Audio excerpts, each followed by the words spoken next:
Itu santri, itu seno kurgronya ada.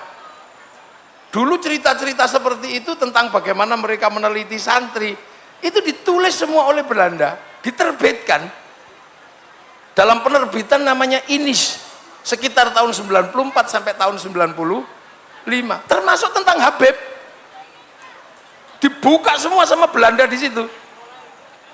Lho nggih, sampean bisa ini sing tahu Pak Rektor mana tadi? Pak Rektor masih ketemu kan ketua yayasan tentang buku-buku Inis Kiai Mun M. Masih ketemu kan buku-buku ini situ, Indonesian Netherlands Islamic Studies kalau nggak salah itu, dibuka semua di situ. Karena santri ini perlawanan budayanya berbahaya.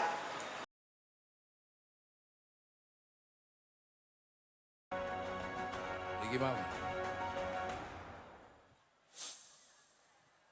Assalamualaikum warahmatullahi wabarakatuh. Bismillahirrahmanirrahim. Bismillah, alhamdulillah. Wassalatu wassalamu ala rasulillah Sayyidina Muhammad ibn Abdillah wa ala alihi wa ashabihi wa azwajihi wa dhurriyyatihi wa ahli baitihi wa man tabi'ahum bi ihsan yaumil qiyamah. Sedaya alim, sedaya ulama, para kiai, wabil khusus sedaya keluarga besar Pondok Pesantren Tambak Beras, wonten Bu Fudho, Bu Hisbia, Bu Munzida, Gus Hasib, Gus Rokib, nggih. Niku ingkang putra langsung. Nggih. Kang kula hormati sedaya tamu undangan, para rawuh, santri, wali santri, hadirin wal hadirat yang berbahagia, alhamdulillah. Niki khol yang ke 55. Jadi khol niku jelas tahun 1888 Pak Wahab niki lahir. Nah ini kadang kalau kita berbicara tentang kelahiran, kita niki termasuk wong sing paling enak.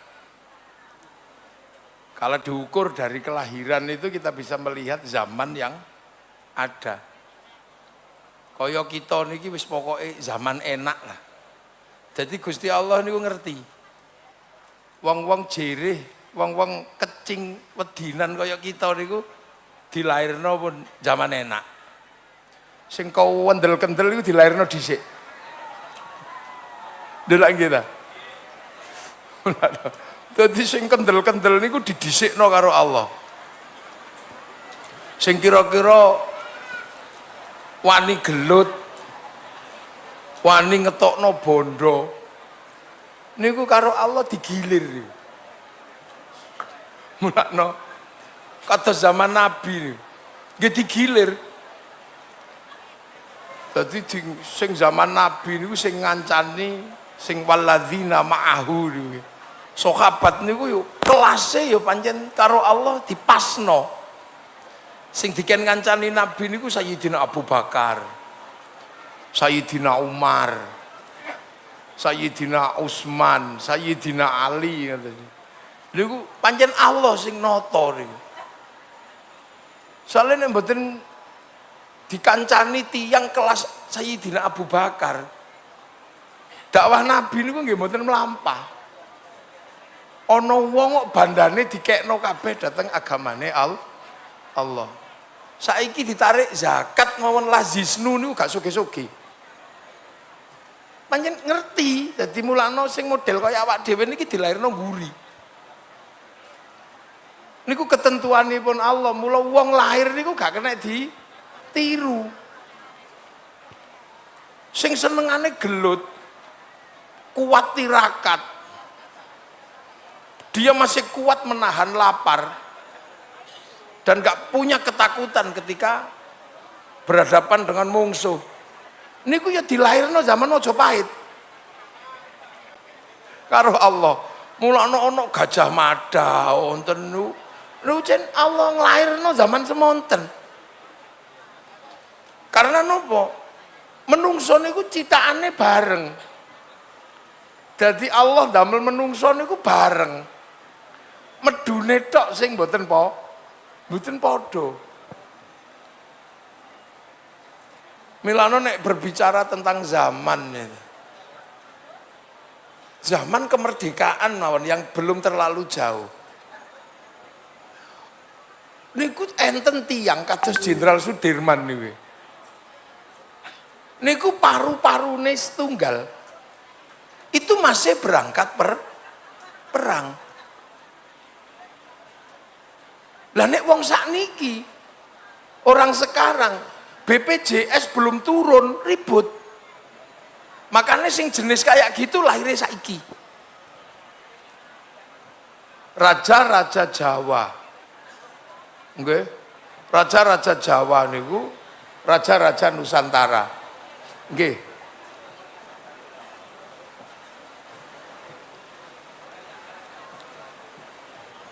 Monggo Gus Hasib.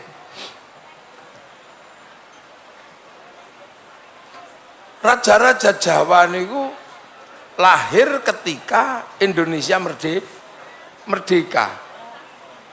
Begitu masuk NKRI, seluruh hartanya diberikan kepada NKRI. Tanah yang demikian luas semua dikasihkan ke NKRI. Makanya orang-orang seperti itu lahir di zaman itu. Nah, lahirnya sakniki digusur sak meter iso lapor Mahkamah Agung. Jadi mulane kadang kita ini Allah sing nentukan kapan dia lahir itu. Mulane NU niku tesih nggak ada, Mbah Wahab tesih nggak ada. Generasi sakniki, Gus Hasib nih generasi sakniki. Gue cadangan BBNO butuh Rois Am. Kira ngoten niku. Yang punya pengalaman melanglang buana. Gus Hasib niki nggih mboten cocok nek lahir zaman Mbah Wahab ngoten nggih mboten cocok. Soalnya nopo? NU pas berdiri butuh perjuangan, butuh duit kata. Tanahnya Mbah Wahab niku Surabaya sampai Jombang niku telas kangge ngopeni NU. Nek Gus Hasib lahir zaman niku nggih mboten mlaku NU. Lho gitu sih. Hal ngeten niki menghasilkan pemahaman tentang kurun manusia lahir. Napa kula kok dilairno sakniki? Dijenengi muafik. Lho pancen wayah kaya ngeten niki NU butuh muafik. Lho nggih calon ketua umum kira-kira. Lho soalnya kula dereng lahir niku pun disebut-sebut wallahul muafik. Lho kaya ngoten iki lho dadi. Lho nggih ngoten. Tapi wong Gus Hasib pun mboten ngandel kali kula lho apa meneh liyane kali. Tapi nek kula tanfid terus Rois Ame Gus Hasib pun cocok kados iki. Lho, cocok. Mila lagi lah. Jadi urip teng zaman ketika perang masih pakai golok. Niku sing dilahirno karo Allah nggih wong-wong sing mboten wedi golok. Tiang-tiang yang punya kemampuan silat berkelahi. Napa niku? Sing cara anu niku, Koping Ho. Nah, ya memang itu. Makanya ketika masuk tentara zaman biyen kan kudu ukuran tubuhnya sekian. Gagah. Karena kavaleri, artileri niku butuh orang-orang gagah. Mata harus bagus. Nek sakniki kok sing dadi tentara kok matane sing apik, ya mesti kalah perang. Wong ahli IT itu sedayane motone rusak, tebel-tebel ngene iki. Nggih. sing akale kuat karo Allah dilahirno ketika belum ada mesin cetak. Makanya Imam Bukhari apal hadis ono kutubu sitah kutubu tis'ah niku pancen dilahirno menungso sing akale kuat. Terus sakniki ya googling. Jadi kita ini kadang lupa. Makanya hidup di tahun 1800 niku ya dilahirkan generasi kados Mbah Wahab yang punya kemampuan menghafal kuat karena apa? Citaan dereng kata. Jadi ini kadang milo alhamdulillah ngoten niku lho. Kula niku lahir kok zaman koyo ngeten niki. NU pun ayem, gak patek foto sumbangan. Lho nggih. NU wis gak patek foto sumbangan, santri diparingi MBG. Dadi kiai sakniki niku enak. Mboten patek mikir panganane santri. Dijamin pemerintah. Jadi mulakno kiai ini ya model-model kaya kula, kaya Gus Asip, ngeten pun akhirnya enak uripe. Wis pun mboten perang. Wis karek hormat gendera ngeten tok. Halo, hormat krak ngeten tok. Coba nek lahir tahun Mbah Wahab ngoten niku. Ngedekno gendera, mati di Bedhe Londo. Ditembak Belanda. Hanya persoalan bendera di Surabaya terjadi perang 10 November sampai NU mengeluarkan resolusi niku meng perkara gendera. Terus kira-kira zaman segitu sing lahir model awak dhewe terus dikongkon jihad ya balik mole prai gak sida wong dikongkon rokan kadang gak budal. Jadi kehidupan itu diisi oleh orang yang sesuai dengan zamannya.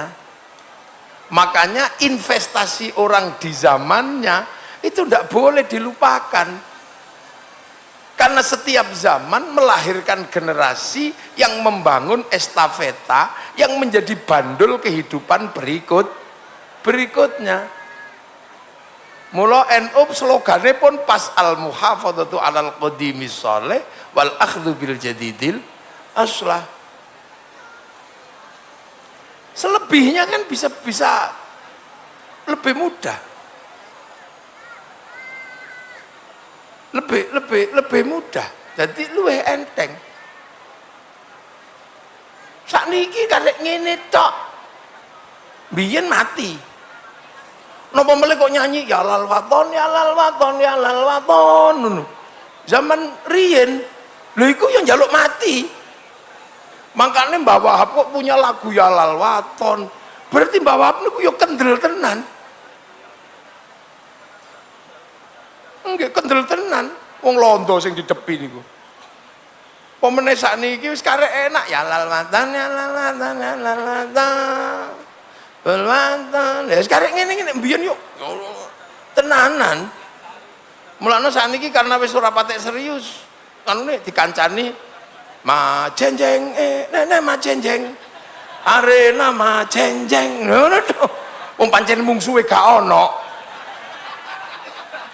Jajalan biyen dor ngono lho. Dan itu semuanya serba susah. Sing sakniki panjenengan pesantren ngeten niki zaman londo yo diteken ndak boleh bikin lembaga pendidikan. Uang zaman londo kok punya lembaga pendidikan sekelas pesantren. Sing zaman segitu pesantren niku ekstrim ngelawan londo. Bahkan perlawanannya bukan cuman fisik sampai perlawanan budaya. Lu ekstrim lu pesantren niku. Sampai perlawanan paling berat bagi Belanda adalah man tasyabbaha biqaumin fahuwa minhum. Sapa sing padha londo apa sing nyerupai londo berarti londo. Nah sementara Belanda itu mau melakukan dominasi budaya dan pengetahuan. Sing akhirnya pabrik kebudayaannya nggak jalan. Karena mantasyabbaha biqaumin fahuwa minhum, pabrik katoke londo ora payu. Padahal uang yang dihasilkan oleh putaran pabrik katoke londo niku jutaan gulden. Gara-gara santri mantasyabbaha biqaumin fahuwa minhum, katoke numpuk gak payu. Wong santri sarungan gak katokan. Loh, jadi perlawanan budaya itu tidak semata-mata tentang pengetahuan, tapi tentang alat produksi. Londo nganggo jas, tiba-tiba londo itu pengen wong Jawa nganggo tas, nganggo jas untuk apa? Masarno jas. Begitu mantasyabbaha biqaumin fahuwa minhum, jasnya gak payu. Sampai terakhir londo dodolan sepatu, santri gak gelem tuku, bakiaan. Loh, jadi perlawanan budaya itu tidak semata-mata menghasilkan apa?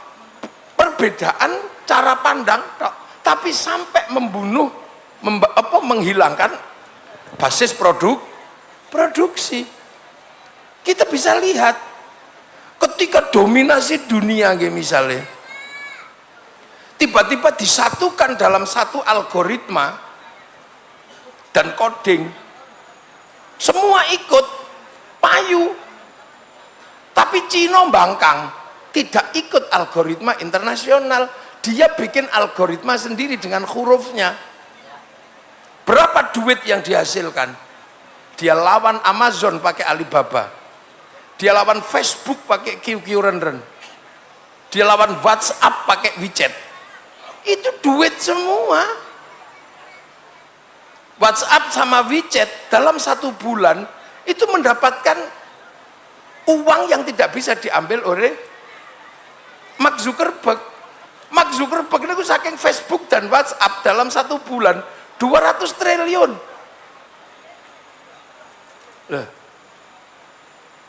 Lah kene duwe huruf tidak punya duwe bahasa tidak punya huruf, maka sumbangan kita kepada WhatsApp sama Facebook tiap hari bayar.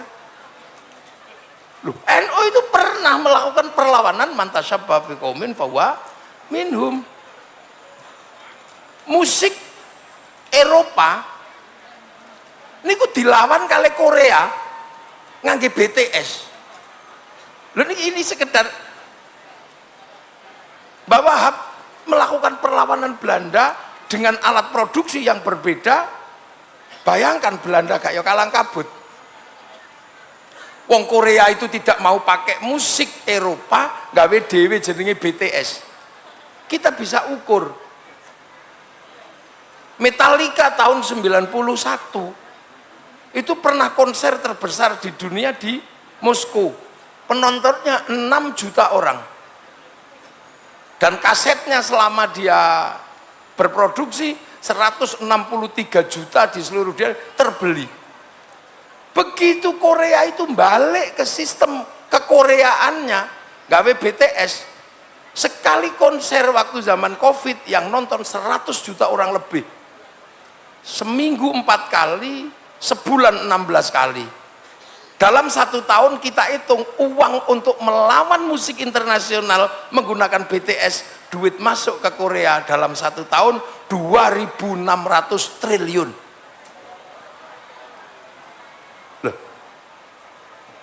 Loh, itu mulakno londo mau ngangkel tenan zaman segitu sama santri. Makanya sampai akhirnya ada Van der Plas itu datang ke pesantren-pesantren, seno guru-gurunya datang ke pesantren-pesantren untuk apa? Melumpuhkan gerakan santri, di mana santri melakukan perlawanan budaya. Lu jadi santri ini gak gelut tok zaman semono. Nek gelut mati wis. Makanya sampai terkenal ketika Belanda kemudian ngajak berdebat kepada Mbah Wahab Hasbullah. Perdebatan tentang yang paling dasar adalah perdebatan agama. Mau digeser dari Islam ke Nasrani waktu terkenal perdebatan itu. Di sebuah ruangan Mbah Wahab ditanya, karena Nabi Muhammad masih hidup apa sudah meninggal? Sudah meninggal. Yesus masih hidup apa? Oh, masih hidup di langit. Nah sekarang pertanyaannya saya, kata Belanda, enak mana berteduh di bawah pohon mati atau bawah pohon hidup? Kalau pakai akal pasti enak berteduh di bawah pohon hidup. Mosok nih pohon mati kok diiupi. Tapi Mbah Wahab memilih ndak, enak berteduh di bawah pohon mati. Wah nggak masuk akal. Terus Mbah Wahab bilang, loh kita hari ini berteduh di bawah pohon mati loh. Itu blandar, usuk, reng, itu wis mati kabeh iku kayune. Kita berteduh di bawahnya. Ini diplomasi kelas tinggi. Makanya terkenal juga bahwa berdiplomasi ketika Komite Hijaz. Ketika mengumpulkan orang Syiah dan orang Sunni bermasalah karena mereka konflik.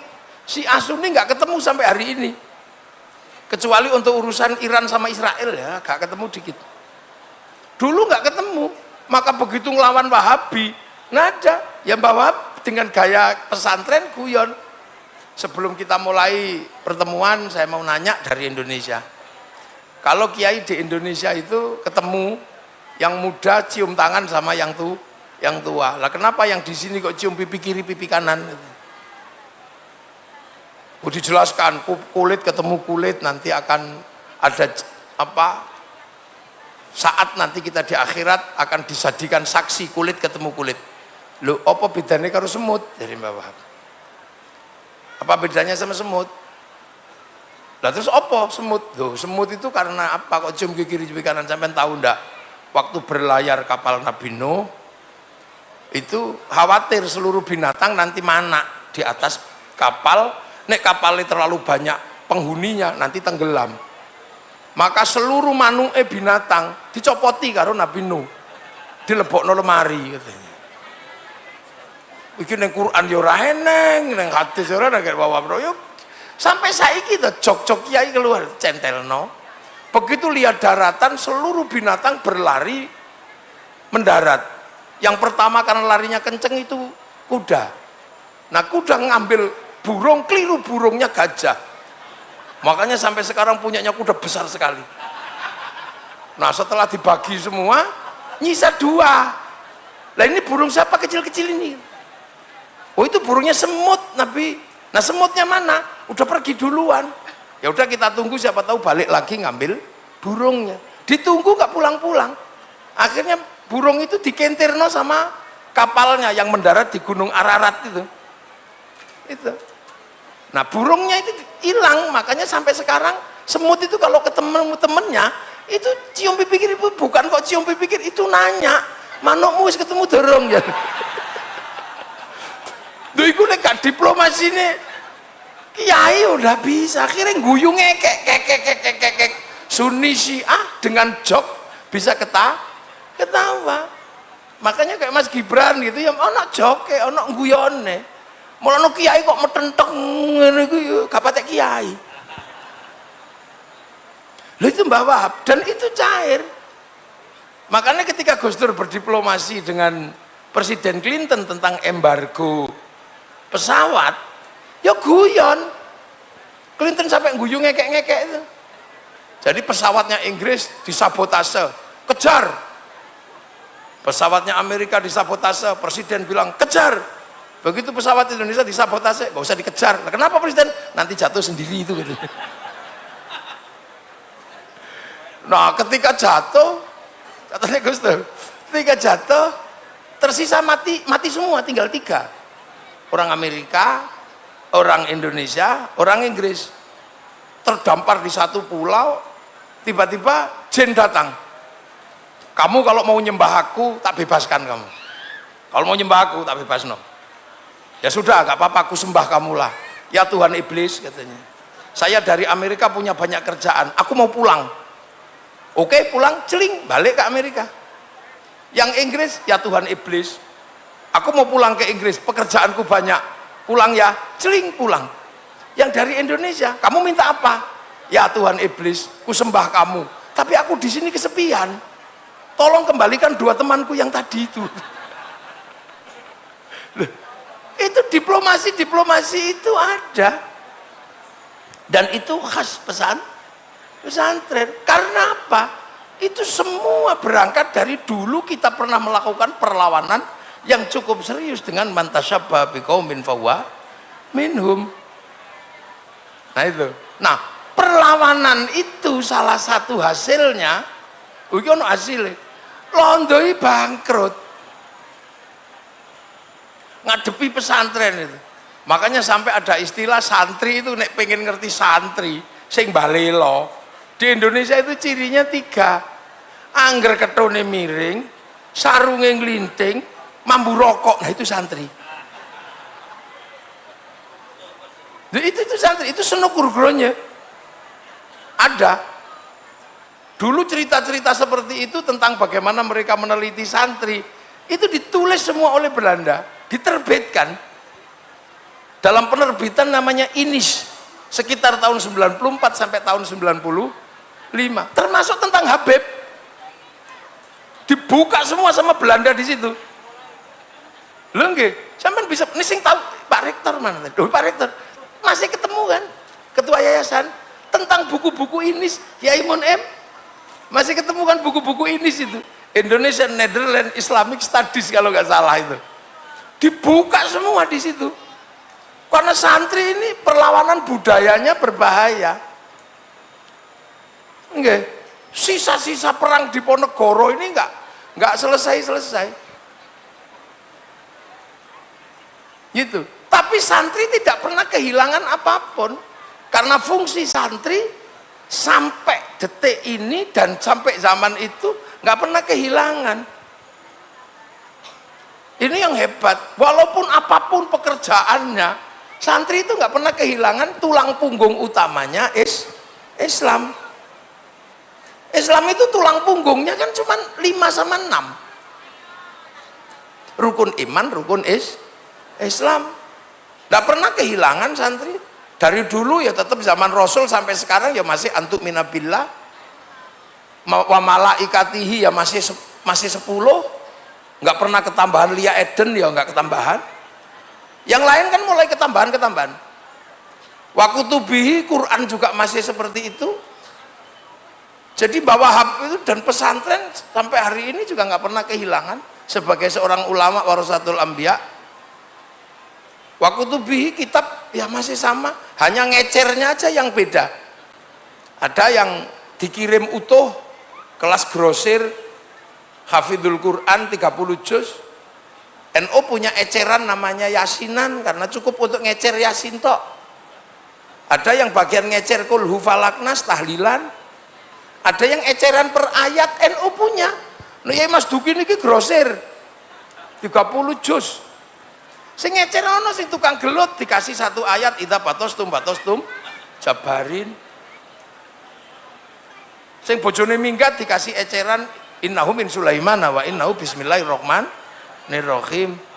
Sing bojone cerewet dikasih eceran sumum bukmun umyum faum la. Lho, iku lek gak ning NU ndak ada, itu cuma ono ning NU tok. Ada yang cuma dikasih 1 huruf tok. Kalau dipanggil istrinya jawab nun. Wal qalami wa ma yasturun, itu 1 huruf. Enggak ada yang hilang. Jadi kalau berbicara tentang Islam enggak ada yang hilang. Wa rasulihi masih komplit 25, tambahi musodik ya ketahuan. Jadi jangan pernah, jadi kalau misalnya NU ini dan pesantren enggak pernah kehilangan. Wal yaumil akhir ya masih diajarkan cerita tentang hari kiamat. Walaupun tidak seserius orang HTI ketika cerita kiamat. HTI itu kan detail kalau cerita kiamat, sampai tanda-tandanya semuanya diceritakan.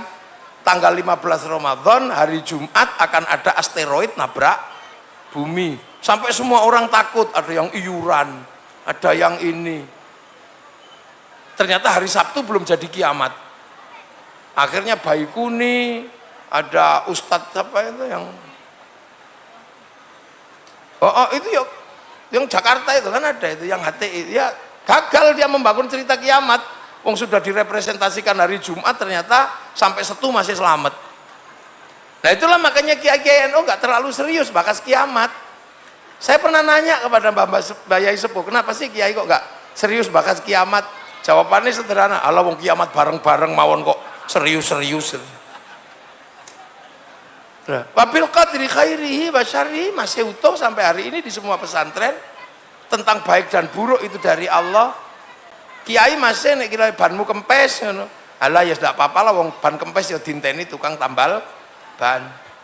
Lapo sih sirah ngelu ya wong sirah ngelu ya dinteni bakul budrek. Sing iso ngono karek pesantren jadinya. Yang kedua, pilar kedua mahwal Islam. Anta syahada la ilaha illallah wa anna Muhammadur Rasul masih pesantren masih ngajarin itu. Tuqimus sholata, sholat ya masih komplit 5.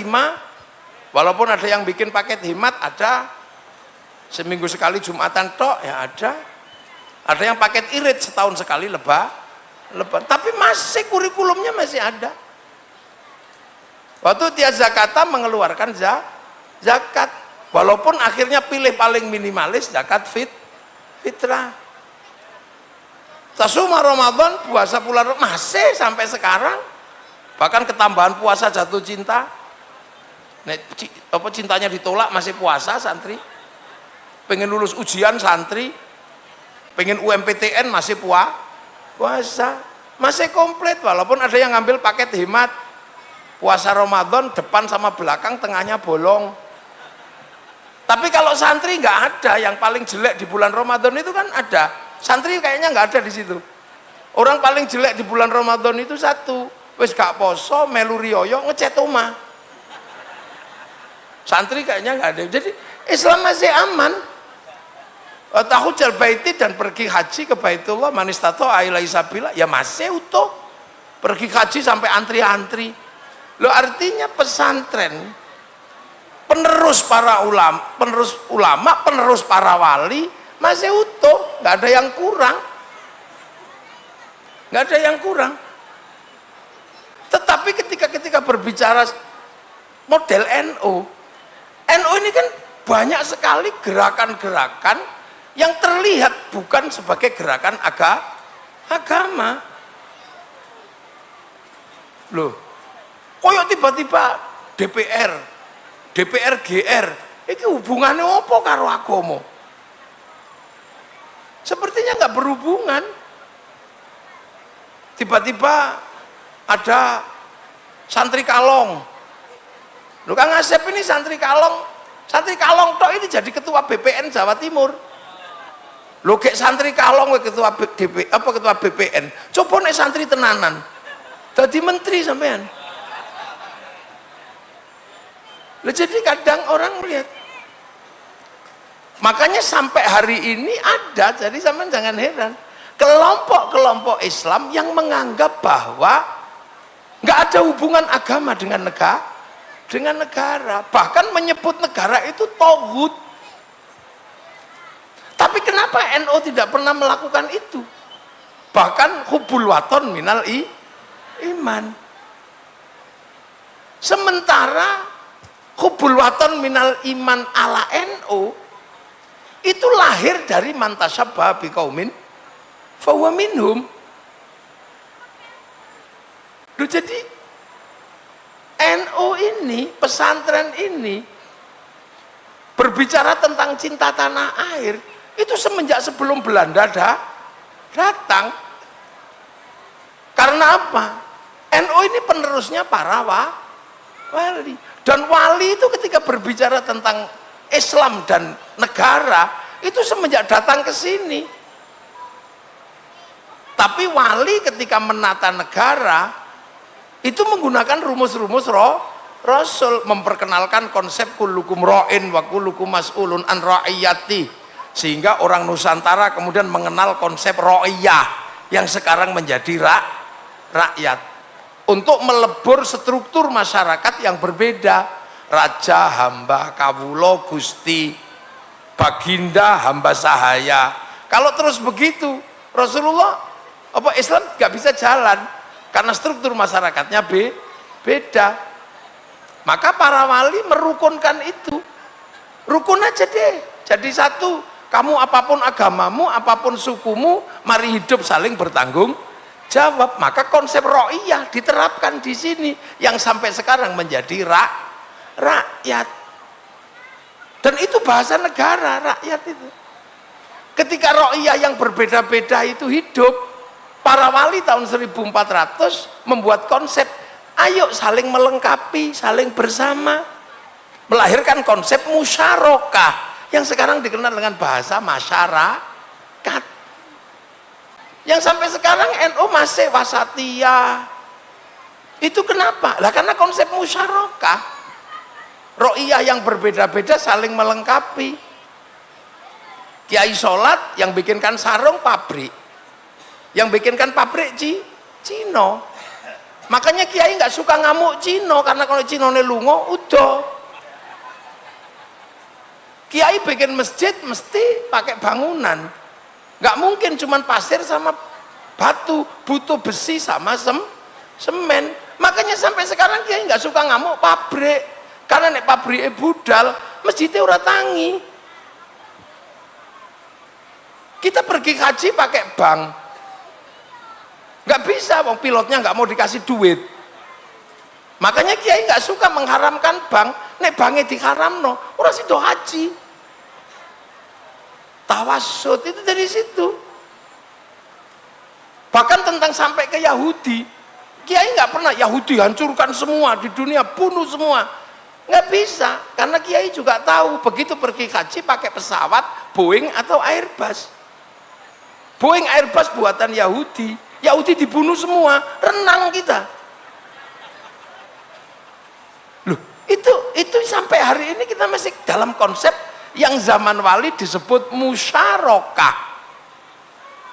Tapi kalau mau ngangkat pemimpin, wasyawirhum fil amri, bermusyawarahlah dalam segala urusan. Makanya ketika ro'iyah yang sudah menghilangkan sistem kasta mau bangun musyawarah, bebas. Mau jadi lurah, daftar, anak siapa udah nggak ngurus, itu Indonesia. Mau jadi bupati, daftar, turunan siapa nggak penting sudah. Yang kebetulan kemarin Bu Munzidah beco turunan Bawahab, saat ini Pak Parsu mbu turunannya sopo, yuk gak apa-apa, yang penting wayahin daftar. Akhirnya semua orang yang di sini punya kesempatan yang sama. Hari ini mungkin tukang cuci, hari ini mungkin boroh, begitu punya anak pinter, nggak ada orang bertanya anak sopo kok dadi kiai, karena sing takok anak sopo kok dadi bupati. Pokoknya setiap ada pendaftaran musyawarah, daftar. Setelah daftar, cari teman sebanyak-banyaknya. Kalau nggak punya teman, beli. Do you wish? Yang penting jangan ditangkap polisi. Kalau yang ditangkap polisi kan money politik. Maka yang satu dikasih nama uang bensin, sodako, diterima masjid namanya sumbangan, terima kiai namanya bisyaro. Jadi yang ke Gus Kasib itu bisyaro. Pak Wapres kok ngasih sekolahan sumbangan, yang diterima Gus Kasib ya bisyaro. Sing diterima sampean ya uang bensin. Loh. Karena dulu yang nata itu para wali, maka teritorinya disebut wilayah. Nah, ini adalah konsep dari zaman dulu. Makanya kalau para santri sampai zaman itu berbicara tentang tanah air, itu semenjak belum zaman Belanda. Ditarik ke belakang lagi, ternyata itu semenjak zaman Rasul. Karena Rasulullah disumpah sama Allah dalam sumpah yang berbeda. Watin demi buah tin, ini sumpah Allah pada Nabi Nuh tentang buah. Wazaitun, sumpah Allah kepada Nabi Isa, Nabi Ibrahim.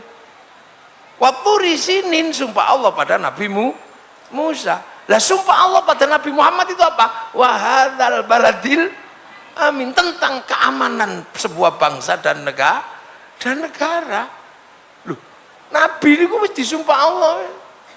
Karena apa? Zaman Nabi manusia sudah berbangsa dan bernegara. Nah, zaman Nabi Adam itu baru urusan cinta, karena pasti dua orang Nabi Nuh ya baru urusan dablek gitu aja. Kapal juga baru satu, makanya begitu ada banjir mati semua. Zaman Nabi Ibrahim baru satu negara. Tapi zaman Nabi Muhammad semua sudah punya bangsa. Nusantara aja tahun 500 sudah punya kerajaan Kanjuruhan di Malang. Nabi belum lahir. Di Kutai Kartanegara tahun 300.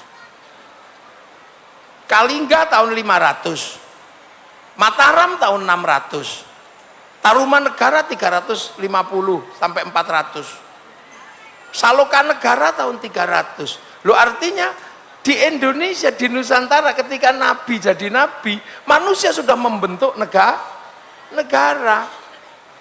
Maka tugas Nabi merukunkan antar negara, merukunkan antar bangsa. Karena zaman Nabi manusia sudah berbangsa. Nih zaman Nabi Adam mau kayak loro tok. Maka sumpah Allah tegas, wahadzal baladil amin. Bisa nggak kamu menciptakan keamanan bangsa dan negara ini? Lah zaman segitu ya dianggap mokal. Arab dalam kondisi seperti itu, Parsi betapa kuatnya, Romawi betapa kuatnya, semua melakukan infiltrasi kepada Makkah sama Madinah. Tiba-tiba Nabi ditantang, mampu nggak kamu menciptakan keamanan Makkah, Madinah, keamanan negara? Untuk apa? Untuk menjaga manusia. Karena manusia ini yang terbaik. Laqad khalaqnal insana fi ahsani. Tapi ini jogon. Tapi kamu sekuat apapun jaga, tetap summarodatnahu asfala safilin illal ladzina amanu wa amilus sholihat. Self control diberi dengan agama. Tapi dua ini, manusia dan sistem kontrolnya nggak akan pernah ada, nggak akan stabil kalau tidak ada keamanan bangsa dan negara. Manusia akan rusak, agama juga akan rusak. Makanya sumpah wahadzal baladil amin taruh depan. Cara mewujudkannya gimana? Sing beda agama kasih lakum dinukum waliyadin. Yang beda bangsa waja'alnakum su'uba wa qabaila. Untuk apa? Membentuk ini. Makanya masyarakatnya namanya masyarakat Madinah. Masyarakat kota. Kene jadi kutha. Jadi Islam zaman Nabi itu di kota. NU itu urung tekan kota, isih ning desa. Fase Mekah lah ini. Belum fase Yasrib, belum menguasai alat produksi. Makanya Nabi menguasai pasar. Karena apa? Keamanan bangsa dan negara tidak akan tercipta kalau orang juga tidak menguasai alat produksi. Lu sekarang kiai sholat wis nggekno sarung isik Cina. Bunyai pengen ayu sing nggekno skincare isik Prancis. Kiai ngising lu sing nggekno WC isik wong Amerika. Mereknya American Style, Toto.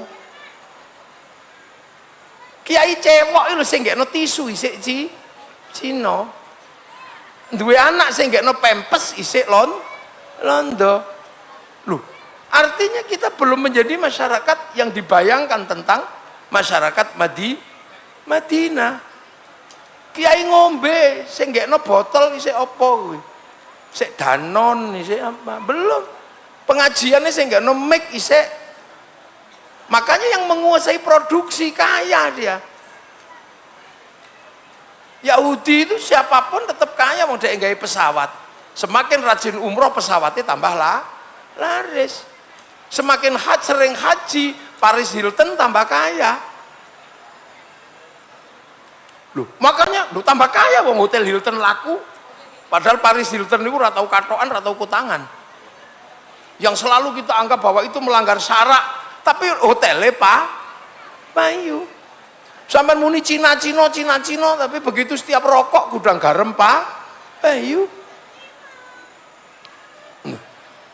Jadi konsep wahadzal baladil amin ini benar-benar diciptakan sama Rasul. Dan banyak sekali orang yang nggak ketemu untuk memperjuangkan baladil Amin. Syuhada Badar itu sudah meninggal sebelum terbentuk Baladil Amin. Jadi banyak sekali orang-orang yang meninggal untuk membentuk Baladil Amin ini mati. Karena Baladil Amin ini dibentuk untuk menjaga manusia dan agama, maka orang yang mati dalam proses pembentukan Baladil Amin ini namanya mati syahid. Dan tidak semua ketemu. Siti Khadijah nggak ketemu Baladil Amin itu. Syuhada Badar, syuhada Uhud, syuhada Khaybar itu nggak ketemu Baladil Amin. Kita aja yang belakangan, oh ternyata iso. Ternyata Kanjeng Nabi mampu benar membentuk Baladil Amin. Tapi syarat terbentuknya Baladil Amin adalah ra'iyah. Boleh berbeda suku, bangsa, dan agama, tapi hiduplah saling bertanggung jawab. Maka konsep ra'iyah itu diadaptasi ketika Islam ketemu Nusantara, yang sekarang kita kenal dengan nama rakyat. Maka satu-satunya negara muslim dunia yang sanggup mengadaptasi konsep ra'iyah sampai menjadi bahasa negara hanya muslim Indonesia. Lu keren lo Indonesia nih. Makanya santri penerus wali ya ndak ada pertanyaan. Tapi perlawanan mempertahankan mempertahankan Nusantara ini membuat Belanda kalang kabut. Akhirnya kemudian Belanda nyerah. Ini dua jalur. Belanda nyerahnya Belanda menghasilkan yang kemudian nanti mungkin Kiai Munim bisa bercerita, ada seorang anggota Volkskrant.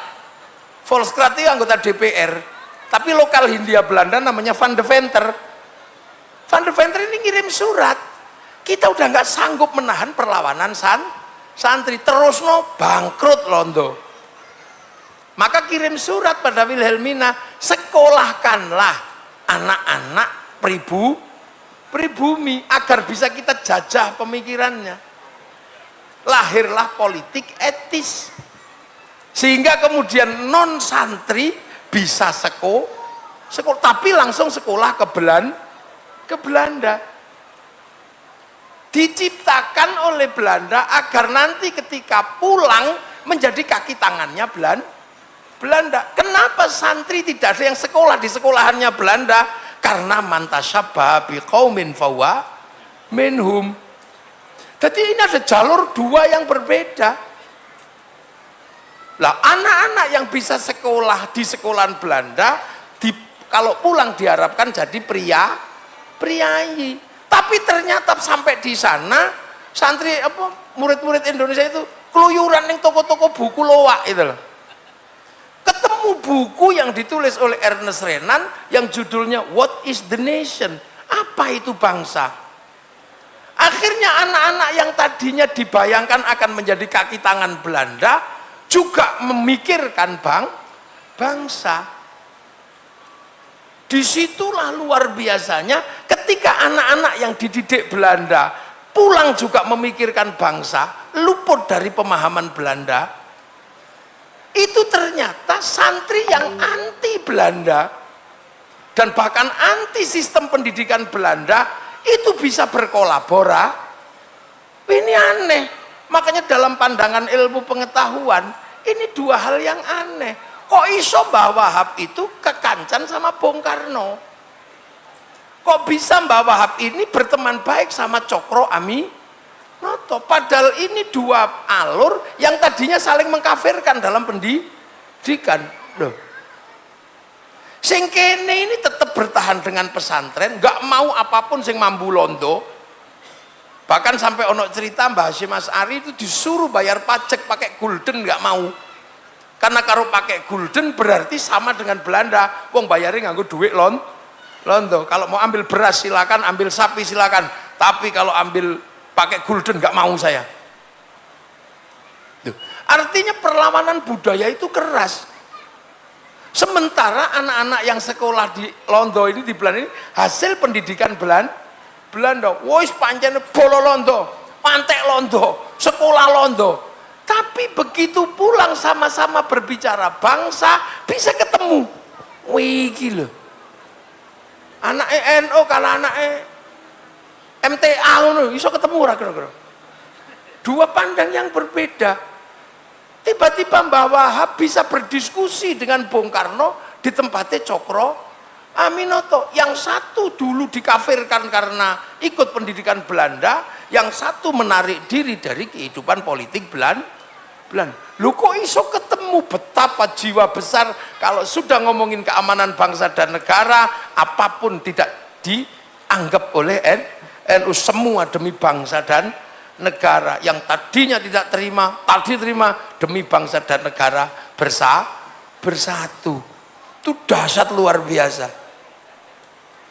Sekolah Londo di kafirno, tapi begitu pulang sama-sama ngejak ngomong bangsa, bisa bersatu dan rukun, saling melengkapi, saling ini butuh jiwa besar yang luar biasa. Hanya orang-orang yang punya sikap ra'iyah, sikap kesetaraan yang luar biasa, dan sikap kesetaraan ini hanya bisa dipahami oleh orang-orang yang hatinya jernih dan bersih. Makanya penopang persatuan dalam Pancasila itu kerakyatan. Tapi untuk memahami perbedaan dan menerima perbedaan butuh hati yang jernih. Hati yang jernih itu berat karena butuh nilai ketuhanan. Maka yang bisa mimpin kerakyatan hanya hikmah. Makanya kerakyatan dipimpin oleh hikmah. Kalau sudah berbicara tentang persatuan, tentang kesetaraan, tentang kemanusiaan, tentang ketuhanan, kalau kamu tidak bisa membedakan bahwa orang boleh berbeda Tuhan, kamu tidak bisa membedakan bahwa manusia boleh berbeda suku, bangsa, agama, kamu gak bisa membedakan bahwa manusia itu butuh bersatu, kamu gak akan bisa memikul konsep kerakyatan di mana orang bisa berbeda tapi hidup bersama saling tanggung jawab. Maka yang memikul kerakyatan adalah hikmah. Duh, itu gak main-main loh konsep itu. Makanya di santri ini pelajaran hikmah ini jalan, mulai dari semua dikenalkan kepada Allah. Wong beda, wong sembayang beda. Ono sing dadi petani, ada yang jadi nelayan. Maka hanya hikmah yang bisa memimpin perbedaan itu. Makanya santri dengan hikmahnya memimpin wong sholat, sholatnya mundur. Zuhur setengah 12 bisa mundur setengah 2. Robbana ya Robbana, Robbana zalamna anfusana. Itu kalau nggak hikmahnya bener, wis gak telaten ngenteni wong, gak teko-teko. Engko nek gak teko baru ana sing rokok teko loro rokokan. Tombo ati wis pegel ya nambani atine dhewe iki. Lek gak teko-teko baru diurugi anjang-anjang. Kalau tidak dengan hikmah yang benar menerima perbedaan pekerjaan manusia gak iso. Itu NU iso. Saiki salat panggilan Allah, telat karepmu, ora iso ngono Kang. Bar salat ngantuk, ya Allah, diulang zikir muni ya Allah karo gedek-gedek. Untuk apa? Menerima perbedaannya wong melek karo wong ngantuk. Nek sampean meneng ngene turu. Wati isine menungso iku beda-beda. Hikmah harus tanggung jawab. Lho mangkane NU niki iso trimo, ana wong desa mati. Apa hikmah yang akan kita lakukan? Hikmah kita adalah menerima bahwa yang meninggal ini rung mesti iso maca Quran. Mula diwacakno Yasin bareng bareng. Lu ini pelajaran yang luar biasa. Makanya orang kalau dengan perbedaan yang begitu kuat, dengan hikmah yang benar, dia bijaksana. Nek gak ngono ya bijak sini. Sing durusi awake tok, keluargane tok, dia nggak bijaksana. Lah orang kalau nggak bijaksana nggak bisa diajak permusyawaratan susah karena dia merasa benar sendiri dan tidak bisa diajak perwakilan, maunya mewakili gak mau diwakili, makanya dilereni dadi RT, gawe RT anyar. Dan itu terjadi di NU, ono organisasi banomnya NU dilereni gawe anyar, nggak boleh. Loh, maka baru tercipta keadilan. Loh, yang kayak gini kadang menurut kita sederhana, padahal Mbah Wahab bisa duduk dengan Bung Karno dalam epistemologi pengetahuan yang berbeda, tapi ada tujuan yang sama tentang bangsa dan negara. Sing ora iso nampa banyak. Makanya habis kemerdekaan sampai hari ini ada yang belum bisa menerima tentang kemerdekaan Indonesia. Urung iso nampa, agama tidak boleh bersatu dengan negara. Seorang agama berdiri di depan kekuasaan seperti anjing. Ya isih ono sing ngono. Bahkan ketika berhubungan dengan negara, toghut masih ada. Tapi NU tidak pernah melakukan itu bersama, selalu sama negara. Makanya ketika khol, ya Wapres datang, Kapolri datang karena punya tugas yang sama untuk membentuk Baladil Amin. Sing liyane ge gorong iso, PRRI Permesta, DITII, teroris. Ini masih belum bisa menerima bahwa negara ini pakai Pancasila, di mana kerakyatan menjadi tulang punggungnya.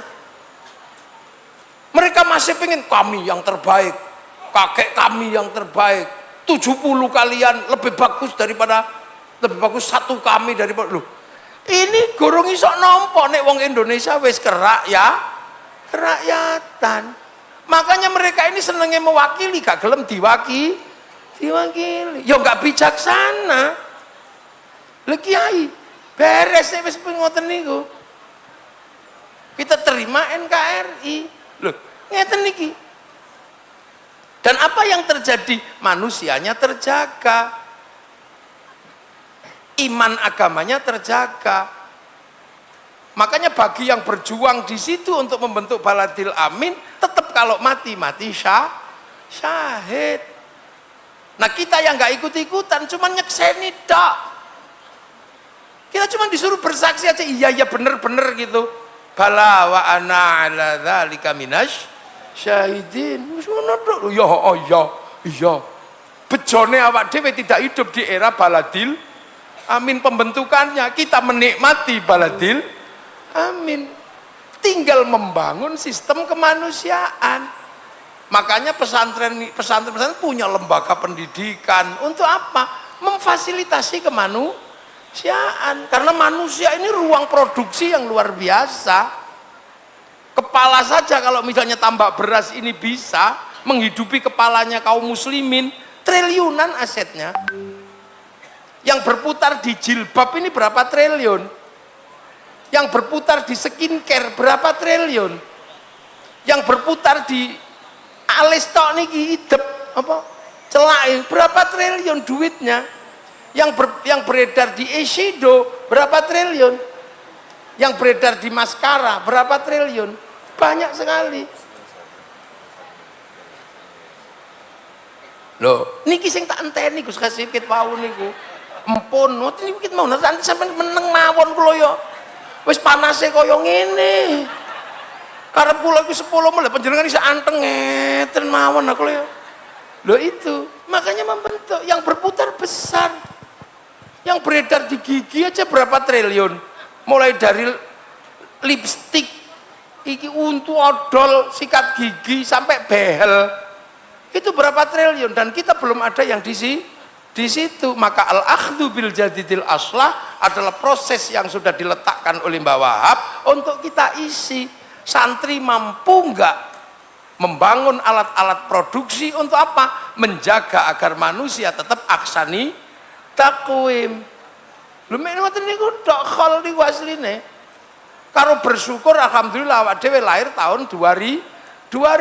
Coba nek lahir zaman Mbah Wahab, mbok urung pakai mobil, isih ngontel sikil mlaku, gudiken. Saiki enak, muga-muga sedaya barokah. sedaya manfaat nggih. Matur nuwun. Assalamualaikum warahmatullahi wabarakatuh. Alhamdulillahirabbil alamin. Terima kasih Gus Muwafiq.